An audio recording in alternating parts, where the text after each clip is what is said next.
Welcome to Speed Reads. Crucial Conversations. Learn how to broach sensitive topics without stepping on a landmine.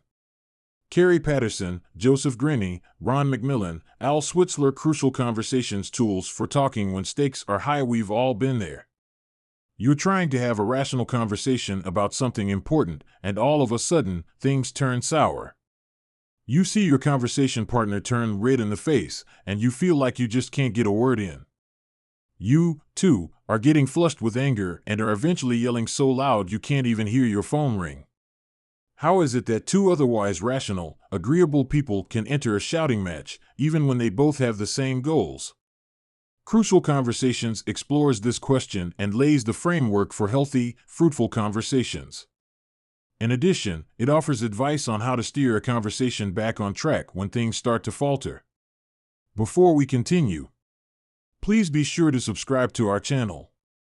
Your support is greatly appropriate. Crucial Conversations provoke an over-emotional and irrational response. Lesson number 1: Crucial Conversations provoke an over-emotional and irrational response. Have you ever tried to have a conversation with your partner and realized that what you were actually having was an argument? Probably. These are often crucial conversations, characterized by high tension and high emotions, and an inability to effectively manage them can lead us into trouble. For one thing, it's difficult to think rationally when confronted with such a conversation. Part of this has to do with the rush of adrenaline released when emotions run high in order to heighten our senses. The body can't tell the difference between a heated discussion and true danger, so it prepares itself for a sudden fight or flight. This split-second decision-making, however, comes at the expense of clear and rational thinking. This is compounded by the fact that important conversations tend to arise out of the blue, without a moment's time for preparation. Imagine, for example, that your partner tells you that he or she wants to break up. Likely, you haven't expected this at all, and your reaction will be totally spontaneous. Rather than rationally discussing the pros and cons of a breakup with your partner, your instincts will kick in, and your conversation will devolve into a shouting match. There are many reasons to want to master crucial conversations, and those who do can better succeed in their private and public lives. For example, according to surveys of more than 20,000 people in various companies, those who mastered crucial conversations are better able to tackle challenges and thus often become the opinion leaders in their organizations. In addition, couples who can handle such conversations are more likely to stay together. In fact, they can reduce their chances of a breakup by up to 50%. The best solutions only arise when people freely share information in crucial conversations. Lesson number 2. The best solutions only arise when people freely share information in crucial conversations. When we feel we're approaching a controversial topic in a crucial conversation, we're often afraid to share our ideas or criticisms because we don't want to hurt the other person's feelings. As we'll see, this is totally backwards. Since a successful conversation depends upon the participants providing information and sharing knowledge, sharing information actually leads to smarter decisions. Even the smartest people are more prone to making mistakes when they don't have all the necessary information available to them. For example, a surgeon once tasked with amputating a man's foot removed the healthy foot by mistake. What's worse, the other medical professionals in the room simply stood by in silence even though they knew full well that the doctor was making a mistake. Why? Because they were simply too intimidated of his high stature to share this crucial information. Furthermore, people are more likely to fully commit to solutions resulting from an open dialogue where ideas and information are freely shared. When we can see how a solution has been distilled from the available ideas, we're more likely to be convinced that it's the best solution. Conversely, we tend to resist decisions made without our consultation. In fact, we're more likely to commit to ideas that we don't agree with as long as we can participate in the discussion. For example, imagine you're on a football team and your captain calls a huddle to figure out a strategy and everyone makes their opinion known. Finally, one of the proposals is chosen, one that you're absolutely convinced will fail. Nevertheless, you'd be more likely to try your hardest to make the plan succeed in spite of your doubts because you participated in the decision-making process. If, however, your captain had simply given you a command with no consultation, you probably wouldn't give it 100%. Now that you understand the importance of the free flow of ideas, the following parts will teach you the skills necessary to create the optimal conditions for such a dialogue. Stay focused on your goals in a crucial conversation to prevent becoming overly emotional. Lesson number 3. Stay focused on your goals in a crucial conversation to prevent becoming overly emotional. Think about the last time someone heavily criticized your ideas. Did you placidly accept their criticism and work towards a solution? Probably not. You may have even gotten angry and stormed out of the room. However, this isn't the most helpful way to end a conversation. What could you have done differently? Whenever you're attacked by opposing ideas, the first thing you must do is take a moment to highlight your goals.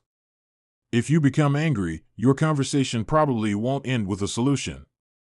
In order to prevent yourself from becoming irate, take a brief moment to focus on what it is you want to achieve from the dialogue. Ask yourself questions like, what is my aim here? What information do I want to ensure I clearly articulate to my conversational partner? After having identified what you really want from the conversation, you can shift your focus to identifying what you really don't want. In other words, what is the one thing you really want to avoid in a conversation? You're liable to want to avoid walking away from it empty-handed. Otherwise, you wouldn't be engaging in a dialogue to begin with. Now that you know what you do and don't want, you can take a more rational approach to the conversation. The simple act of stopping to think before answering an objection or comment can help you to get a handle on your emotions. For example, if you want to tell your partner something that might upset them, think, what do I actually want? What do I want to avoid? This simple exercise can help you rationally convey information and keep everyone calm, thus allowing you to say what needs to be said without risking a flying vase to the face. People are more likely to behave aggressively in conversations where they don't feel safe. Lesson number 4. People are more likely to behave aggressively in conversations where they don't feel safe. A rational conversation about even the most banal subject can quickly degenerate into a heated argument and can't be salvaged no matter what you do or say. How does that happen? Often, it comes down to the atmosphere. When it's safe, i.e., when people don't feel like they're in danger of being attacked, you can talk about literally anything, including critical or highly controversial issues. However, once people start feeling like they're being unfairly criticized, they tend to clam up and their emotions start to take over. The fear of being attacked causes the release of adrenaline, which, as we learned earlier, hinders rational thinking. What's worse, once this happens, it's hard to help people feel safe again. At this point, even positive feedback can be taken negatively. You say something like, I really like your tie, and they wonder, you like my tie? Are you making fun of me? Thankfully, people display telltale signs of aggression when they're feeling unsafe in a conversation. These behaviors can typically be broken down into 2 categories, silent and violent. You can identify a silent reaction when people start to deliberately hide their opinions in a conversation. A good example of this is sarcasm, in which an opinion is deliberately and obviously hidden. For instance, someone might tell you, wow, what a flattering shirt, no one will ever think that it's 3 sizes too small for you. A violent reaction, on the other hand, is one where people try to force their opinion onto their conversational partners. If you've ever been in a conversation with someone who just won't let others speak, constantly interrupting them and cutting them off mid-sentence, then you've witnessed a violent reaction. Luckily, we aren't resigned to merely identifying the signs that your conversations partners are feeling unsafe. In this next lesson, you'll learn what you can do to prevent these reactions altogether. Create safe conversations by ensuring that people feel like you respect them and their interests. Lesson number 5. Create safe conversations by ensuring that people feel like you respect them and their interests. We've seen how an otherwise rational conversation can quickly derail once people feel threatened. So what steps can we take to keep the atmosphere in a conversation safe? A safe atmosphere hinges on these two key conditions: a feeling of mutual respect and a common purpose. Mutual respect is the absolute precondition for a successful conversation. If people don't feel like you respect and value them, their behavior can quickly devolve into acts of aggression, such as shouting and attempts at dominating others. You can avoid making people feel disrespected by carefully managing how you address them. One way to do this is through contrasting, that is, juxtaposing criticism with praise. For example, if you're talking to an employee about his unpunctuality, stress that you're happy with the quality of his work and that the only problem is that he doesn't get to work on time. This approach will make him feel much more respected as an individual and less likely to react emotionally. Similarly, conversation participants need to feel like they're all striving towards a common solution, where their own interests and goals are taken into consideration. If, however, your common solution isn't immediately clear, then you'll have to create one. Imagine, for example, that you've been offered a career-defining promotion, but you and your family would have to relocate, which you know your partner doesn't want. You and your partner might not have a common purpose initially. You want the promotion, and your partner doesn't want to move. In this case, invent a more general, long-term purpose that you both share. Focus, for example, on the needs of your family over career or location. This approach ensures that there is common ground upon which you can make a mutual agreement, regardless of the outcome. You might even pass on the promotion in order to find a better job in the area, thus ensuring that everyone's needs are met. Manage your emotions by ensuring that you've gotten the facts straight before you interpret. Lesson number 6. Manage your emotions by ensuring that you've gotten the facts straight before you interpret. Surely you've been there before. You're having a normal conversation when, suddenly, one ill-chosen word from a certain person in a certain situation makes you lose it, even though they never would have intended to make you angry. Reactions like these are the result of an incorrect interpretation of the situation, when what you think deviates from the actual facts. In order to reach a solution, you must learn how to overcome this hurdle. One easy way to do this is to ask yourself whether you're misinterpreting someone's words whenever you start to feel your emotions flare up, and be sure to separate your explanation from your emotional response so you can stay level-headed. For example, if you see someone staring at you, you might think that they're being rude, and you start getting red with anger. Take a moment to objectively re-examine the facts. Is he actually staring? Is he even looking at you at all? Are you sure he isn't looking at something behind you? Only after you've sorted out the facts can you find an interpretation that leads to a dialogue instead of a shouting match.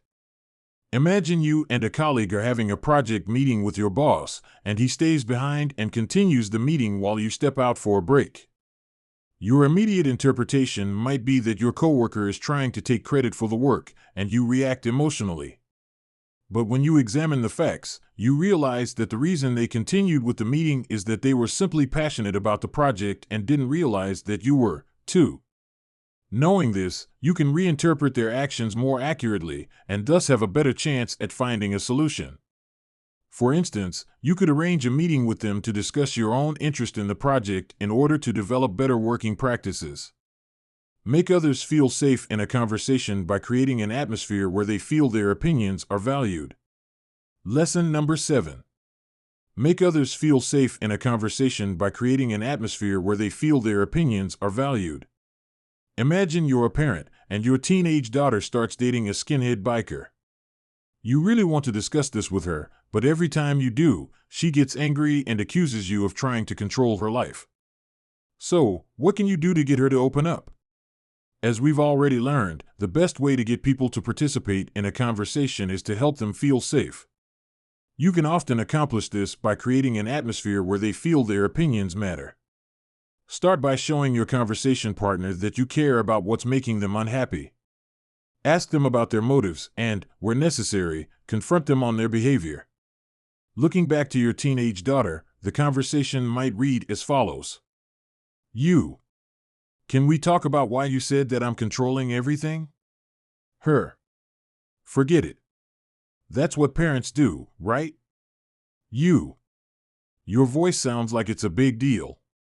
I'd really like to know why you think I control your life. Once they start to open up, encourage them to go on by paraphrasing what they've said. For example, her. I've finally found someone who likes me, and you try to destroy it. You. So you feel like no one likes you, and this boy is the only person that cares about you? This simple technique will give them the feeling that you understand their concerns and make them feel that they can share more openly with you. Sometimes, however, you might be in a position where you disagree with what your conversation partner tells you. For example, your teenage daughter might say something like, "I'm a wretched person. No one likes me." In these cases, it's important to stay focused on understanding her rather than challenging her beliefs. This will prevent her from feeling threatened and thus be more likely to continue with the discussion.